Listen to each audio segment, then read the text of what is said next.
Assalamualaikum. Welcome to Shah Group Educational Channel. Subject Mathematics, class Metric, and chapter number 7, which is Practical Geometry.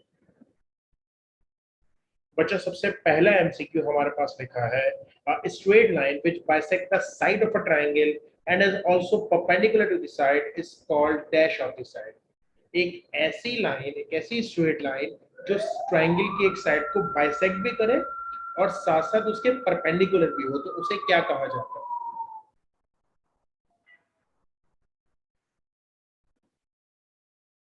Altitude, median, centroid या right bisector. तो बेटा याद रखने वाली बात है कि एक ऐसी लाइन जो बाइसेक्ट भी करे, बाइसेक्ट मतलब बिल्कुल बीच से कट करे, दो बराबर हिस्सों में तोड़े और साथ साथ परपेंडिकुलर भी हो, तो उसे बच्चों राइट बाइसेक्टर कहा जाता है. Then we have the point of concurrency of right bisectors of a triangle is called. अभी जो right bisector हमने पढ़ा ना, ये जिस जगह पे तीनों मिलेंगे, तीनों मिलने से मेरा मतलब है कॉन्करेंसी का क्या मतलब होता है? कॉन्करेंसी का मतलब ये होता है कि जैसे सही से बना देते हैं. एक सपोज करें ये ट्राइंगल है, ये जो लाइन जा रही है, ये जो लाइन जा रही है, ये जो लाइन जा रही है, अगर ये एक ही जगह से पास होती है तो उसे पॉइंट ऑफ कॉन्करेंसी कहा जाता है. तो जहां पर राइट बाइसेक्टर एक जगह पे तीनों मिलते हैं, उस पॉइंट ऑफ कॉन्करेंसी को क्या कहा जाता है? तो याद रखें, उसे सर्कम सेंटर कहा जाता है, जो कि यहाँ पर नहीं दिया हुआ ऑप्शन. तो अगर ऑप्शन नहीं दिया हुआ तो सही ऑप्शन हमारे पास क्या है? Pen down. A perpendicular from the vertex of a triangle to the opposite side is called dash of the triangle. एक ऐसा perpendicular जो ट्राइंगल के वर्टेक्स से लेकर सामने वाली लाइन पे जाए, उसे क्या कहते हैं? उसे बेटा एल्टीट्यूड कहा जाता है. जो बाइसेक्ट भी करे उसे राइट बाइसेक्टर कहते हैं. जो सिर्फ परपेंडिकुलर उसे क्या कहा जाता है? एल्टीट्यूड कहा जाता है. The point of concurrency of the altitudes of a triangle is called. अब जहां तीनों altitudes मिलते हैं उसे क्या कहते हैं बेटा? उसे कहा जाता है ऑर्थोसेंटर. ठीक है, जहां तीनों राइट बाइसेक्टर मिलते हैं उसे सर्कमसेंटर कहते हैं, और जहां तीनों altitudes मिलते हैं वहां पर ऑर्थोसेंटर कहलाता है. A line touching a circle at a point and perpendicular to its radius is called dash of the circle. एक ऐसी लाइन जो सर्किल को टच करती हुई जाए और रेडियस के परपेंडिकुलर. तो बेटा कोई भी लाइन जो सर्किल की एक पॉइंट को टच करती हुई जाए उसे क्या कहा जाता है? याद रखिएगा, उसे टेंजेंट कहा जाता है. इससे पिछले चैप्टर की अगर आपने वीडियो देखी हो तो उसमें भी मैंने पढ़ाया है कि सर्किल को जो लाइन टच करती हुई जाती है उसे टेंजेंट कहा जाता है. Construction of unique triangle is possible when sum of measure of two sides is dashed than the third side. एक यूनिक ट्रायंगल कब बन सकता है? जब दो साइड्स का सम तीसरे से कैसा हो.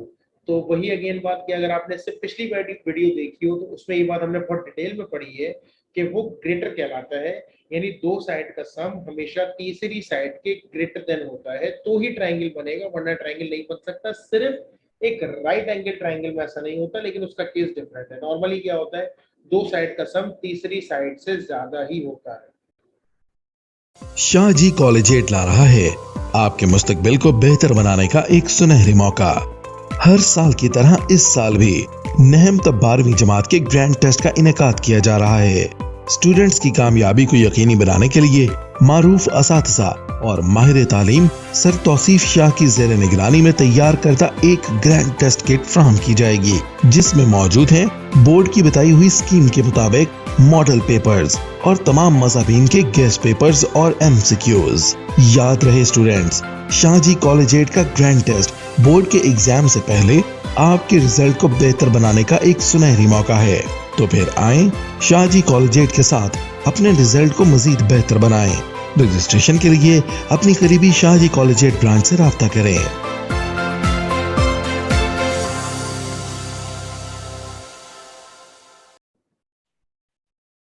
In a triangle ABC, the angle ABC are called. एक ट्राइंगल है ABC के नाम से. तो ये जो A, B और C है, ये क्या मतलब होता है? इसका मतलब होता है बेटा ये इंटीरियर एंगल से अंदर की तरफ एंगल बन रहा है. ऐसा ही होता है ना कि जब आप लोग ट्राइंगल बनाए, यानी अगर हम इस तरह से अगर इस तरह से हम ट्राइंगल बनाए, तो ये जो एंगल है ये A है, ये जो एंगल है ये B है, और ये जो एंगल है ये C है. तो जो अंदर की तरफ एंगल है इसे क्या कहते हैं बेटा? इसे इंटीरियर एंगल्स कहा जाता है. the centroid divides each median in dash ratio। तो याद रखने वाली बात है कि मीडियंस, अच्छा देखिए याद है राइट बाइसेक्टर जहां पर मिलते हैं उसे सर्कम सेंटर कहते हैं, जहां एल्टीट्यूड्स मिलते हैं उसे ऑर्थो सेंटर कहते हैं, और जहां मीडियंस मिलते हैं उसे क्या कहा जाता है, सेंट्रोइड कहा जाता है। और वो किस रेशो में डिवाइड हुए होते हैं बेटा याद रखना पड़ेगा, उससे वो डिवाइड होते हैं 2 रेशो में। The point of concurrency of medians of a tangent is called, तो ये बात तो मैं आपको अभी भी समझा चुका हूँ कि जहां तीनों मीडियंस मिलते हैं उसे क्या कहा जाता है, उसे सेंट्रोइड कहा जाता है। अच्छा ये एमसीक्यू इस तरह भी आ सकता है कि the point through which medians of a triangle pass is called. तो डिफरेंट सिनेरियो से डिफरेंट तरीके से एक ही एमसीक्यू आ सकता है, तो इसका आंसर भी हमारे पास क्या होगा फिर, centroid. In a right triangle, side opposite to right angle is called, एक right triangle है, इसमें जो right angle के opposite side होती है उसे क्या कहते हैं, यानी कि एक right angle triangle ऐसे बनेगा, ठीक है ना। तो ये जो side है ये हमारी perpendicular होती है, ये जो side है हमारी base होती है, और ये जो 90 डिग्री यानी right angle के सामने वाली side होती है इसे क्या कहा जाता है बेटा, इसे hypotenuse कहा जाता है।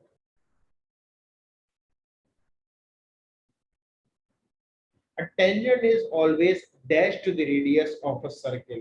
एक टेंजेंट होता क्या है मैं आपको पढ़ा चुका हूँ। टेंजेंट ये होता है कि आपने एक सर्किल बनाया, इस सर्किल को जो लाइन टच करती हुई जा रही है उसे टेंजेंट कहा जाता है। रेडियस की कैसे होती है, रेडियस ये है ना, तो रेडियस के हमेशा याद रखिएगा परपेंडिकुलर होती है। Median is a line which can join the midpoints of any side of a triangle to the opposite.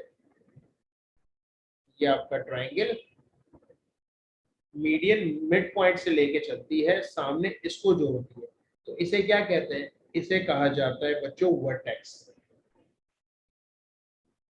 Angle between radius and tangent of a circle is always, अभी हमने पढ़ा, इसको अगर वापस देखें हम तो एक रेडियस और टेंजेंट के दरमियान कितना एंगल होता है, परपेंडिकुलर होता है ना, तो परपेंडिकुलर का मतलब कितना एंगल होगा, परपेंडिकुलर का मतलब एंगल होगा 90 degree.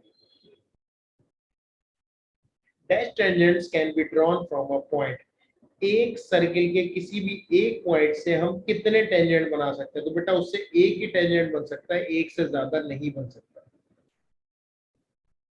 If certain figures are exactly alike but different in size, they are called, यानी दो समझे ट्राइंगल है, दोनों के साइज सेम है, सॉरी साइज डिफरेंट है लेकिन एंगल सेम है। यानी एक ट्राइंगल आपने बनाया, मिसाल के तौर पे एक ट्राइंगल आपने बनाया 60 डिग्री का है, ठीक है, और एक और ट्राइंगल बनाया उसके भी एंगल सेम है लेकिन साइज डिफरेंट है, तो ये कौन से ट्राइंगल कहलाएंगे, इक्वल तो नहीं कहलाएंगे, ये कौन से कहलाएंगे, फिर सिमिलर ट्राइंगल कहलाएंगे। A point dividing the line segment into two equal parts is called, एक ऐसा पॉइंट जो किसी भी लाइन सेगमेंट को दो बराबर हिस्सों में तोड़ दे, दो बराबर हिस्सों में तोड़ दे, उसे क्या कहते हैं बच्चों, उसे मिड पॉइंट कहा जाता है। सो होपफुली बात समझ में आ गई होगी। इंशाल्लाह नेक्स्ट क्लास में नेक्स्ट चैप्टर को कंटिन्यू करेंगे। That's enough for today. अपना ख्याल रखिएगा, अल्लाह हाफिज, और मोस्ट इम्पोर्टेंट चैनल को सब्सक्राइब जरूर कर दीजिएगा और वीडियो को लाइक भी कर दीजिएगा।